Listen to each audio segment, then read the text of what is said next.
Dead on the spot sa nangyaring pananambang ang isang negosyante habang nagmamaneho ng kanyang kotse sa Cotabato Davao Highway sa Barangay Galakit sa bayan ng Pagalungan, Maguindanao del Sur, Martes ng umaga, Abril 2 ng taon. Kinilala sa ulat ng Maguindanao del Sur Provincial Police Office ang biktima na isang Dong Kusay Balabadan, 40 taong gulang, ethnic Maguindanaon na kilalang large-scale fruit dealer sa kanilang lugar. Kasama ni Balabadan sa kanyang kotse ang may bahay na si Noraina Mantikayan galing sa Barangay Bulit para makipagkita sa isang supplier ng watermelon sa bayan ng Pagalungan.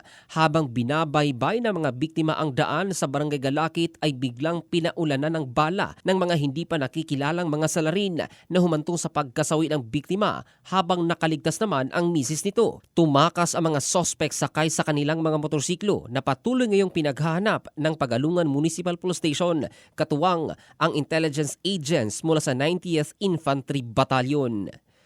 Ito si Jofel Candado in the heart of changing lives ng Brigada News Philippines, the Music and News Authority.